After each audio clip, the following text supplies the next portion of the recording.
Come join us today as we celebrate the opening of Gateway, the Deep Space Launch Complex. There are actual flight flown artifacts as well as a brand new motion theater. And we'll also show the highlight of our day as this is our first time here. We were surprised how huge this place really is. Today we're at the Kennedy Space Center. Alright. We're gonna see the Gateway Complex. The new Gateway Complex. Thank you for inviting us to check it out, and we're gonna explore the whole area because we've never been before. Yeah. Alright, let's go. Oh yeah! I have a nice photo op right here. We'll have to get a picture next to, and then the will call information, and this is the entrance. So this place looks huge. Look at this map, Pumpkin. We are here, and they have all this. Look, Planet Play is what you're gonna like. They have a bunch of Legos and maybe a play area for kids, IMAX. We're going here for the new exhibit, it looks like. This place looks great. Yeah, yeah. To Mars. Actually, this is the dinner. Yeah, there's food. And to kick off the celebration, they did a flyover by a F-104 starfighter.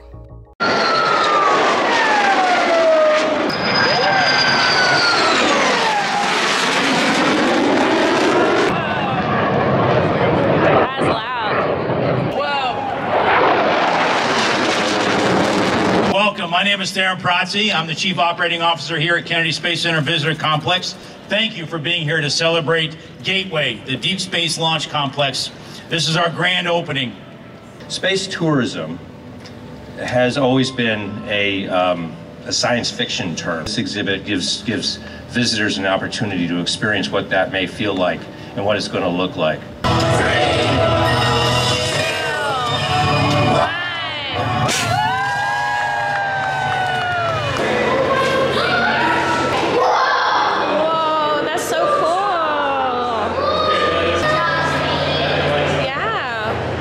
So we'll briefly go over all the exhibits in here, and then we'll also show the motion theater. This place really is great for all ages because my kids were amazed as well as my husband. This is a docking hatch. It's used to travel. NASA's future.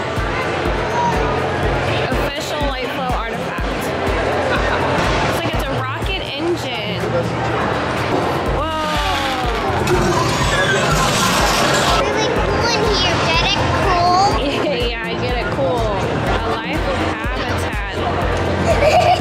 Look at that guy. Oh, he's floating. It's like it's because of the standing in one because there's no gravity, so he gets to float.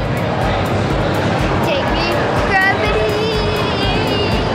You gotta like balance it out so you can get to float. Oh, I see. That's pretty cool. We might try to talk with him, but that is the real astronaut here today that you can speak with. And then it looks like the four journeys are up over here. You can choose your journey and go to the departures, a simulator over here. Okay. Wait, hang on. Press some buttons. Oh, I can't see. Okay. It's an iPad. I think one of the iPads were down, so we'll have to try this another time. Your shirt, that's Thank cool. you. You've got a good one too. Get to meet actual astronaut. I flew in space 2 times. 2 times? On 2 space shuttles. Whoa. How have you gone? We went, let's see, I went around the Earth 207 times, so several million miles. Wow, 7 million miles. What was the hardest part about being in space? Getting selected. You laugh, it's true. I mean, Really? I applied for 10 years before I got accepted. Wow. And the year that I got accepted, there was like 5,000 qualified applicants. They interviewed 120 and selected 15. The rest of it's all fun. Once you get selected, it's all How fun. long were you in space? 4 days the first time and 9 days the second. Wow, okay. So it wasn't like too long, but long enough No, it was short. Yeah. But after the 9-day flight, I was ready to get it. Yeah. Rush hour, yeah. Yeah, you can't really bathe, you know. Right. Why did Mickey go into space? What? Why did Mickey go into space? Why did Mickey go into space? To find Pluto. You got me. This is an interactive space habitat. It would be like their little beds. Look at it. I think that's what they put their hands in and they touch stuff. Space glove box. space. That is a 3D printer. So they do have like some space bowls in here. Little cafe to the back of the shooting star. This line's gonna get long for the ride.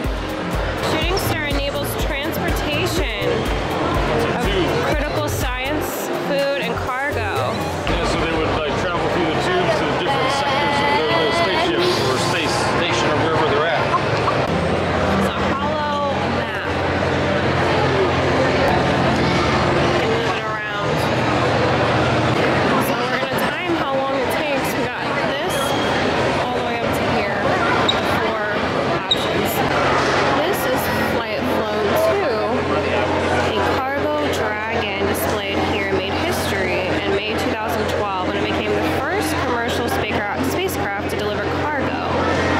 So that's pretty cool. They have a lot of like artifacts over here. Actually into space. Here's a view from up above where we were just at with the simulator, with the rocket engine, the cafe, and there's quite a bit to do just in this complex here. And on the second floor is the motion theater we're headed to. So you can choose your journey: Cosmic Wonders, Red Planet, Daring Explorers, and Enchanted Worlds. So it's 57 minutes to here. If you're all, yeah, if you're all the way down, it's probably about 30 minutes now. I believe the theaters only hold about 24 people at a time, so we ended up going to Cosmic Wonders because it was a shorter wait. The Uncharted Worlds was the longest one. We headed into the theater and it seemed a lot like Soarin' if you've been to the Disney parks. Very smooth, and you're by a dome theater. We're our first destination, located 1,500 light years away in the constellation. Clouds like this one are often called stellar nurseries because they're where new stars are born. A protostar, the first step in a star's life cycle. Once a protostar reaches a stable state, it becomes a main sequence star. Now let's take a look at a dying star. First discovered in 1731. When a star about 8 times as massive as our sun dies, it goes out with a bang in a violent explosion called a supernova. The kids really liked the simulator. We thought it was neat too. I loved how it was educational. We learned about how stars are formed, how they die. We got to go to different locations. So it was busy because it was opening day, but when we do come back, I'd love to try the others. It is also very, very hot. So bring lots of water, sunscreen, sunglasses. This is IMAX that way, so maybe that's where the play area is. A Universe Theater. Rocket Garden Cafe, Astronaut Training Experience, ATX, and the ice cream shop, Milky Way. So we'll check out the shop here in a little bit. IMAX and a Planet Play, let's go check it out. They also have an Orbit Cafe, so there is quite a few places to eat here. I'll just briefly show the playground, but it is huge and designed for 3 to 12-year-olds, and they do have a toddler zone designed for 0 to 3. There's some little climate area. The sun. That's the sun. Uranus, rover racers. So they can go up there and go upstairs and then go down the slide here. I see Mars and Pluto up there too. We'll go up there and see what it's like. Alright, so here's the upper level with Mercury. Hi! Is this cool? Yeah, this is super duper cool. Where should I travel? Okay, go to Mars, Pluto, Mercury, go down there, through the slide. Looks like a waiting area over there too.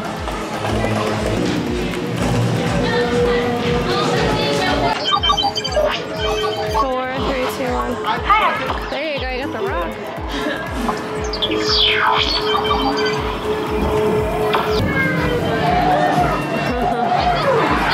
Hey, good job. Whee!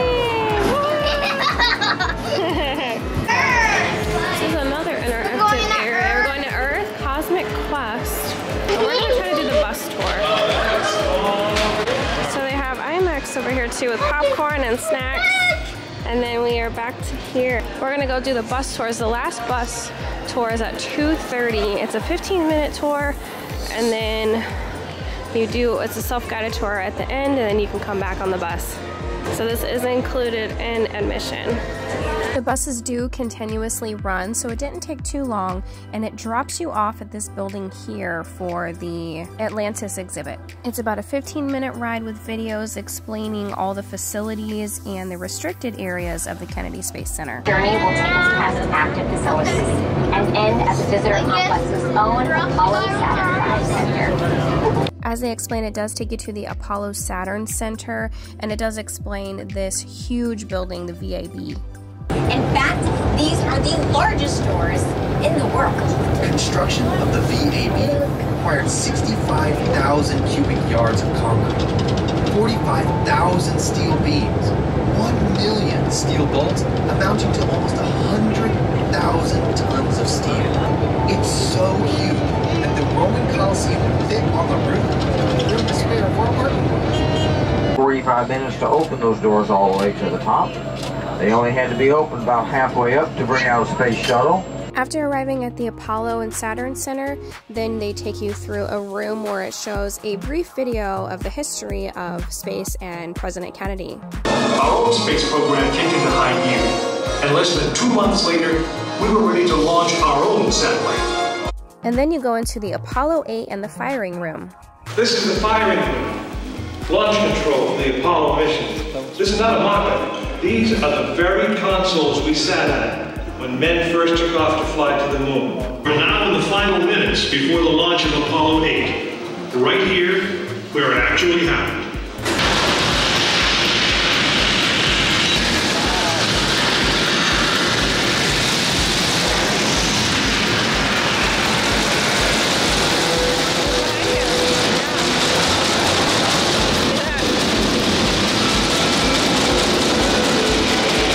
After the show, you're led out into this huge room with a Saturn V Rocket.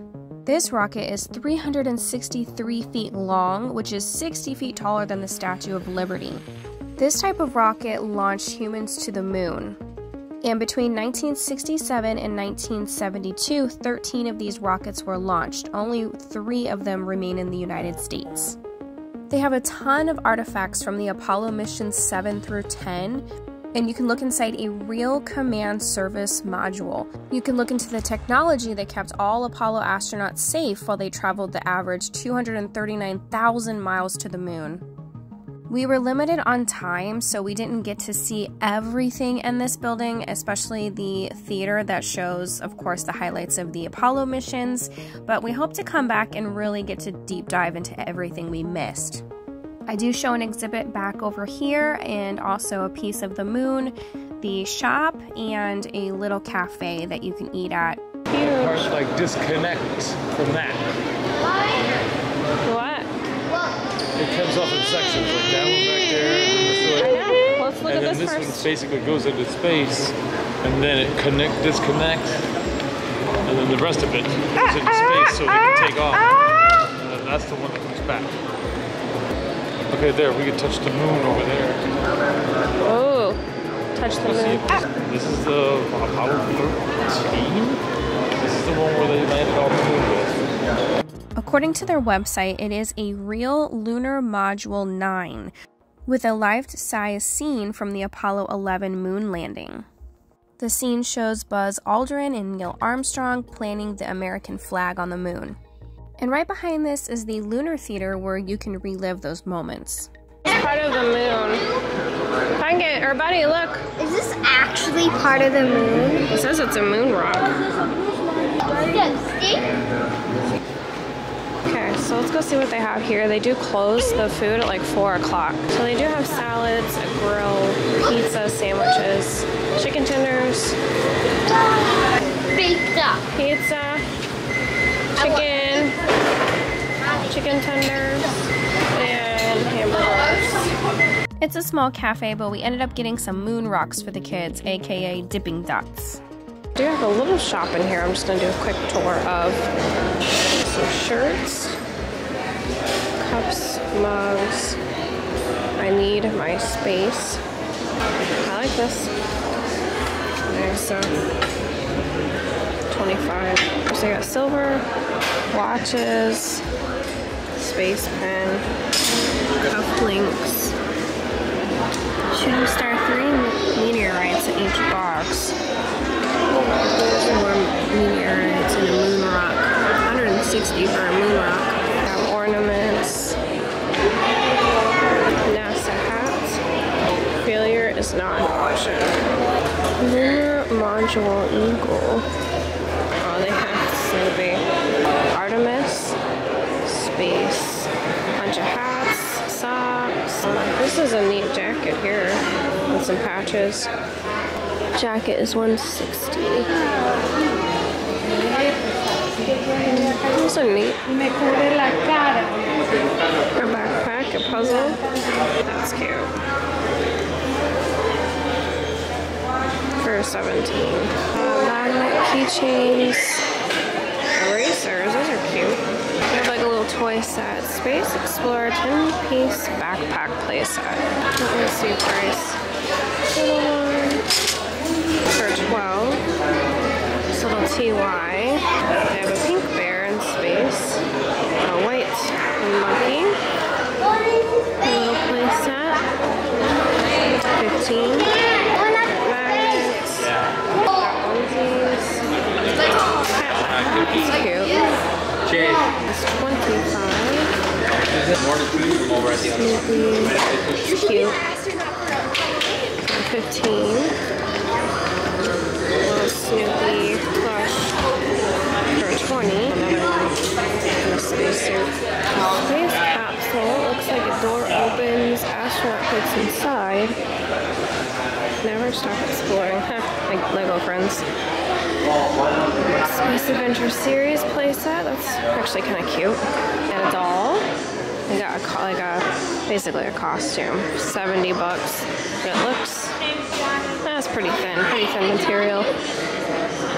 Boots, like shoe covers. Helmets for 35. Gloves or a soft one from Elope. They probably have it online too. 30 for that one. And then Lego City. I actually haven't seen those. They have Lunar Space Station, Research Base, and a Rocket Launch Center.